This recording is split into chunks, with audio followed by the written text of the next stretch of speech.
Thank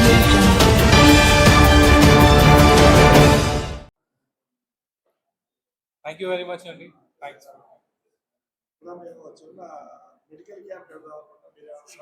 Santosh Kumar Sharma. నేను Yashoda hospital hitech సిటీలో deputy general మేనేజర్గా పనిచేస్తాను. ఆంధ్ర మార్కెటింగ్కి హెడ్గా పనిచేస్తాను.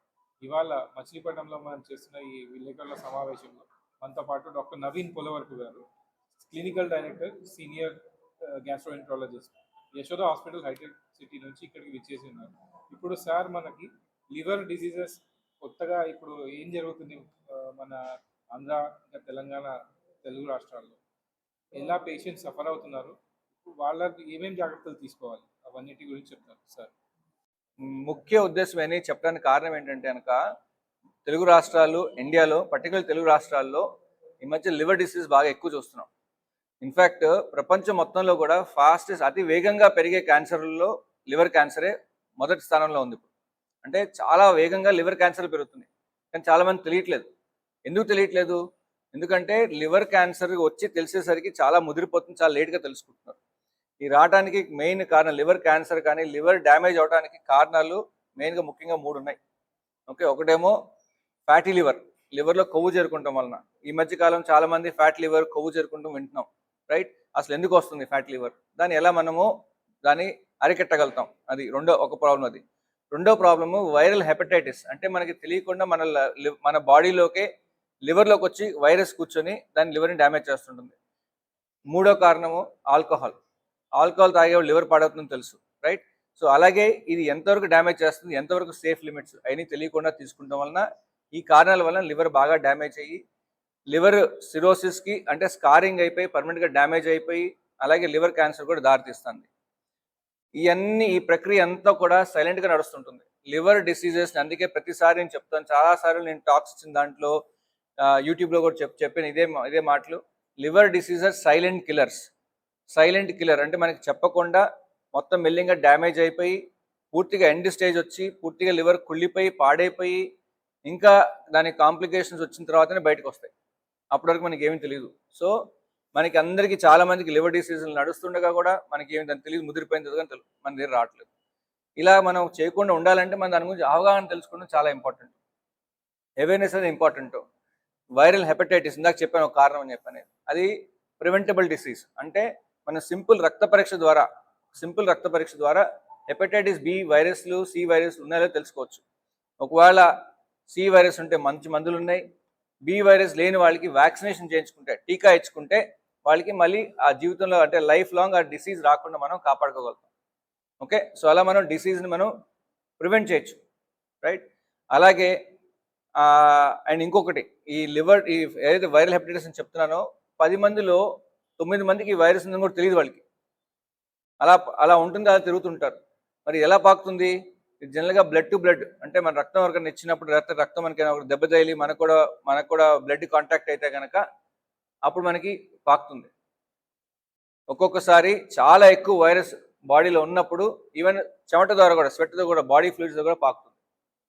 మన చుట్టుపక్కల ఇందాకే చెప్పాను 10 మంది 9 మందికి వాళ్ళకి వైరస్ ఉందని కూడా తెలియదు, చెక్ చేసుకోరు కాబట్టి తెలియదు. చెక్ చేసుకొని మన చుట్టూ తిరుగుతూ ఉంటారు, రైట్? మనం కూడా వెళ్ళి మనం చేపట్టుకుంటామా, స్వెట్కి తగులుతుంది ఏదో ఒకటి, మనకు కూడా వచ్చే రిస్క్ ఉంటుంది కదా. అంతే తెలియకుండా మన బాడీలోకి వచ్చేస్తాయి. ఇవి మనం కాపాడుకోవాలంటే మనం చెక్ చేసుకొని వైరస్ ఉందో లేదా చెక్ చేసుకొని, వైరస్ లేకపోతే హెపటైటిస్ బి వైరస్ లేకపోతే దీనికి మనం వ్యాక్సినేషన్ టీకా ఇచ్చుకుంటే మనకి బాడీలో సోల్జర్స్ ఉత్పత్తి అవుతాయి. దాని ద్వారా బయట నుంచి వైరస్ రాకుండా మనం కాపాడుకోగలుగుతాం. డిసీజ్ అయినా కానీ, క్యాన్సర్ అండ్ ఏదైనా కానీ అప్పుడు మనం ట్రీట్మెంట్ బాగా తగ్గిపోతాయి, ప్రాణ ప్రమాదం పెరుగుతుంది. సో అందుకని ఇవన్నీ మనం అవగాహన తెలుసుకుంటాం చాలా ఇంపార్టెంట్.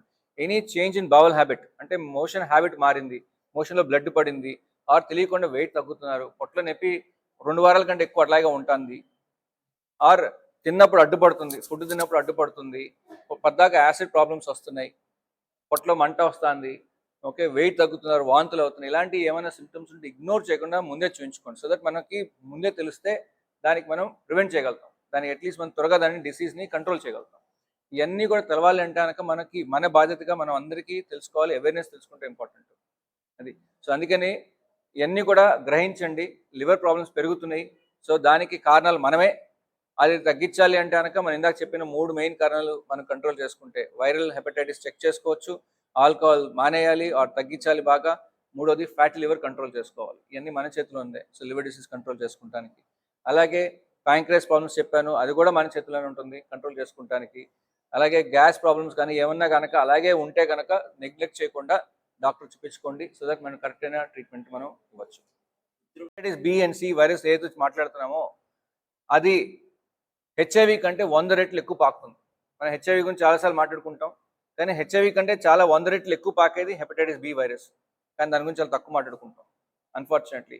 అండ్ ఈ ఇందాక చెప్పినట్టు లివర్ క్యాన్సర్కి అతి వేగంగా పెరిగే లివర్ క్యాన్సర్లుకి వన్ ఆఫ్ ది మెయిన్ కారణాలు ఇస్ హెపటైటిస్ బి.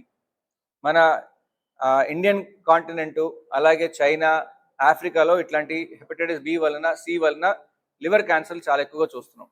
సో ఇది అరికెట్టాలి అంటే కనుక మన అందరం ఫస్ట్ అవేర్నెస్ తెలుసుకోవాలి. హెపటైటిస్ బి అండ్ సి వైరస్లు రాకుండా ఉండాలి అంటే మనం ఫస్ట్ చెక్ చేసుకొని సింపుల్ బ్లడ్ టెస్ట్, సింపుల్ రక్త పరీక్ష ద్వారా మనకి ఉండాలో తెలుస్తుంది. లేదంటే వ్యాక్సినేషన్ చేయించేసుకోండి. మళ్ళీ మీకు లైఫ్ లాంగ్ దాని ప్రొటెక్షన్ వచ్చేస్తుంది వ్యాక్సినేషన్. ఇది పద్దాకా ప్రతి 2 సంవత్సరాలు 3 సంవత్సరాలు తీసుకునే వ్యాక్సినేషన్ కాదు ఇది. ఒకసారి తీసుకుంటే లైఫ్ లాంగ్ ప్రొటెక్షన్ ఉంటుంది. సో తీసుకుంటే మంచిది. అది నెంబర్ 1 పాయింట్. సో ఇది ప్రివెన్షన్. రెండోది అలాగే ఇందాక చెప్పాను ఫ్యాటీ లివర్ వలన కూడా లివర్ బాగా పాడవుతుందని చెప్పాను. అది ముఖ్యంగా డయాబెటీస్ ఉన్న వాళ్ళకి, అంటే మధుమేహం, షుగర్ వ్యాధి ఉన్న వాళ్ళకి, అలాగే బ్లడ్ ప్రెషర్, కొలెస్ట్రాల్ ప్రాబ్లమ్స్ ఉన్న వాళ్ళకి, థైరాయిడ్ ప్రాబ్లమ్స్ ఉన్న వాళ్ళకి ఎక్కువ చూస్తున్నాం. అండ్ అదే కాకుండా ఈ మధ్యకాలం అంతా ఎక్కువగా సెడెంటరీ లైఫ్ స్టైల్, అంటే కూర్చొని చేసే పని, అంతమందిలాగా పని ఎక్కువ చేసేవాళ్ళు కాకుండా ఇప్పుడు కూర్చుంటాం, దానివలన పొట్ట పెరగటము, పొట్ట చుట్టూ వెయిట్ పెరగటము. ఓకే, సో వీటి వలన లివర్లోకి ఈజీగా డ్యామేజ్ అవుతుంది. ఇన్ఫ్యాక్ట్ రీసెంట్ చేసిన ఒక ఇండియన్ స్టడీనే ప్రొఫెషనల్స్ దాంట్లో, అంటే పనిచేసే వాళ్ళ దాంట్లో, కూర్చొని జాబ్ చేసే వాళ్ళ దాంట్లో 80% మందికి ఇవి ఫ్యాటీ లివర్ ఉంది. అంటే ఈ ఫ్యాట్ లివర్ ఉన్న ప్రతి ఒక్కరికి లివర్ డ్యామేజ్ అయ్యే ఛాన్సెస్ చాలా ఎక్కువ ఉంటాయి. ఫ్యాటీ లివర్ నుంచి వాపు వస్తుంది లివర్లో. ఆ వాపు బాడీ హీల్ చేయడానికి, లివర్ హీల్ చేయడానికి ట్రై చేస్తుంది. ఆ హీలింగ్ ప్రాసెస్లోనే స్కార్స్ ఫామ్ అవుతాయి. ఆ స్కార్ దెబ్బ మీద దెబ్బ లివర్ మీద పడి అది స్కార్ నుంచి పర్మనెంట్ డ్యామేజ్, సిరోసిస్, అంటే కుళ్ళిపోయిన లివర్ స్టేజ్కి వస్తుంది. ఈ ప్రాసెస్ అంతా కూడా మనకి ఏమాత్రము కూడా తెలియదు, మనకు అవుతున్నట్టు బాడీలో ఏమాత్రం తెలియదు. కామెర్లు కానీ లేకపోతే కనుక నాకు నొప్పి కానీ ఏమీ రాదు. అలా అయిపోయిన తర్వాత సిరోసిస్కి వచ్చిన తర్వాత అప్పుడు పొట్టలో నీరు రావటం, కాళ్ళ వాపులు రావటం, రక్తడి వాంతులు అవటం, కొంతమందికి కామెలు రావటము, ఇలాంటి ప్రాబ్లమ్స్ వచ్చినప్పుడే హాస్పిటల్కి వస్తారు. అప్పటికి ఆల్రెడీ సిరోసిస్ వచ్చి పర్మనెంట్గా డ్యామేజ్ అయిపోయింది లివర్. దానికి ఓన్లీ సొల్యూషన్ అప్పుడు దాన్ని లివర్ మార్పిడే. లివర్ ఇప్పుడు పూర్తిగా పాడైపోయింది, ఏం చేస్తాం? ఇర్రివర్సిబుల్గా పాడైపోయినప్పుడు ఏం చేస్తాం? దాన్ని మార్చాల్సిందే కదా. సో అది చేయాల్సి ఉంటుంది. అలా స్టేజ్ తెచ్చుకోకుండా మనం ముందే కనుక కాపాడుకోగలిగితే కనుక ఇది రాకుండా చేయగలుగుతాం. సో దీనికి ఏం చేయాలి? Diabetes, blood pressure, cholesterol, thyroid ఇవన్నీ ఉన్నాయని జాగ్రత్తగా కంట్రోల్ చేసుకోవాలి. అలాగే హెల్దీగా డైట్ తీసుకుంటాం, అలాగే ఎక్సర్సైజ్ చేయటం, ఇవన్నీ చాలా ఇంపార్టెంట్. ఇవన్నీ చేస్తూ ఉండగా రెగ్యులర్గా చెకప్ చేసుకుంటూ, సింపుల్ బ్లడ్ టెస్టే, viral liver function test regular checkup చేసుకుంటే మన హెల్దీ లివర్గా ఉంటుంది. లివర్ హెల్దీగా ఉంటే ప్రోగ్రెస్ అవ్వకుండా మనం డ్యామేజ్ కాపాడుకోవచ్చు. ఇవన్నీ కూడా ఇప్పుడు దాకా చెప్పిన కారణాలు ఏవి కూడా, ఆల్కహాల్ కానీ, ఫ్యాటీ లివర్ కానీ, వైరస్ కానీ, ఇవన్నీ కూడా రివర్సిబుల్ కండిషన్స్. అవి మన చేతిలో ఉన్న కండిషన్స్. మనం జాగ్రత్తగా కాపాడుకుంటే మనకి రాకుండా మనం కాపాడుకోగలుగుతాం. అంతే కదా, కరెక్టే కదా. అది మన చేతిలో ఉంది. సో మనం అవేర్నెస్ తెలుసుకోవాలి దాని గురించి. అలాగే ఇంకా ఎక్కువగా ప్రాబ్లమ్స్ చూసేది ఈ మధ్యకాలంలో ప్యాంక్రియాస్ ప్రాబ్లమ్స్ చాలా ఎక్కువ చూస్తున్నాం. పర్టికులర్లీ కోవిడ్ తర్వాత నుంచి ఆల్కహాల్ చాలా కన్సంప్షన్ బాగా పెరిగిపోయింది. ఈ ఆల్కహాల్ తాగటం వలన ప్యాంక్రియాస్ బాగా పాడవుతుంది. ఈ ప్యాంక్రియాస్లో వాపు వచ్చిన వాళ్ళ దాంట్లో, ప్యాంక్రియాస్ చిన్న ఆర్గన్, అది పెద్ద అవయవం కాదు, అది మన బాడీలో చిన్న అవయవం, పొట్ట వెనకాల ఉంటుంది అది. ఓకే, కానీ ఒకసారి ప్యాంక్రియాస్లో డ్యామేజ్ అయిందంటే కనుక ప్రాణం ప్రమాదం వచ్చే ఛాన్సెస్ చాలా ఎక్కువ ఉంటాయి. ఫర్ ఎగ్జాంపుల్ 100 మందికి ప్యాంక్రియాటైటిస్ వచ్చింది, అటాక్ అయింది, ప్యాంక్రియాస్ అటాక్ అయింది 100 మందికి, సివియర్ ప్యాంక్రియాటైటిస్ వచ్చిన 100 మందికి దాంట్లో అన్ఫార్చునేట్లీ 20-30% వరకు చనిపోతారు. మనం ఎన్ని ట్రీట్మెంట్ ఇచ్చినా కానీ, ప్రపంచంలో ఎక్కడైనా కానీ. దిస్ స్టాండర్డ్ ఇదనమాట. అంటే అంత డేంజరస్గా ఉంటుంది ప్యాంక్రియాటైటిస్ అది. సో అందుకని ఇది రాకుండా ఉండాలి అంటే కనుక మనము జాగ్రత్తలు తీసుకోవాలి. ఆల్కహాల్ కన్జంప్షన్ తీసుకోకుండా, తీసుకుంటే వెరీ రికమెండెడ్ డోసెస్లో తీసుకుంటాము.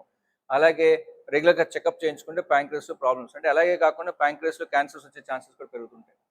అండ్ అన్ఫార్చునేట్లీ ఈ ప్యాంక్రియాస్ క్యాన్సర్స్ ఎప్పుడైనా వచ్చినాయి అంటే కనుక వాళ్ళ లైఫ్ ఎక్స్పెక్టెన్సీ చాలా తక్కువ ఉంటుంది వాళ్ళకి.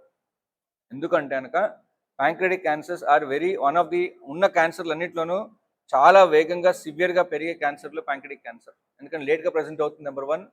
నెంబర్ 2 ఏంటంటే కనుక తెలిసేసరికి ముదురుగా ఉంటుంది అండ్ చాలా అగ్రెసివ్ క్యాన్సర్లు. జనరల్గా 6 నెలల నుంచి సంవత్సరం కంటే ఎక్కువ బతకరు అన్ఫార్చునేట్లీ ప్యాంక్రియాటిక్ క్యాన్సర్స్. అది రాకుండా అంటే రెగ్యులర్ చెకప్ చేయించుకోవాలి.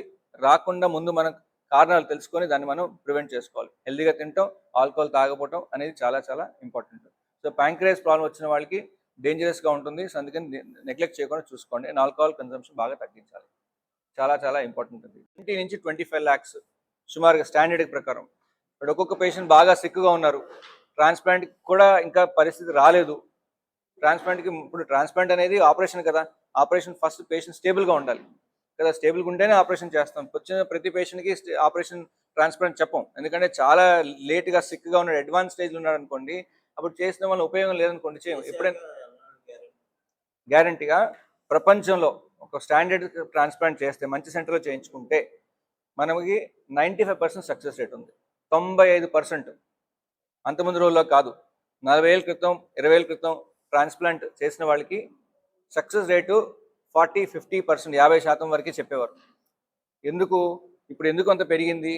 బికాజ్ మంచి మంచి మందులు వచ్చినాయి. లివర్ రిజెక్ట్ అవ్వకుండా ఉండటం కోసం, కొత్తగా పెట్టిన ట్రాన్స్ప్లాంట్ రిజెక్ట్ అవ్వకుండా ఉండటం కోసం మంచి మందులు వచ్చినాయి, సేఫ్ మందులు, రైట్. రెండోది, ట్రాన్స్ప్లాంట్ చేసిన తర్వాత ట్రాన్స్ప్లాంట్ పోస్ట్ ఆప్ అంటే ఆపరేషన్ అయిన తర్వాత కేర్ మంచిగా పెరిగింది.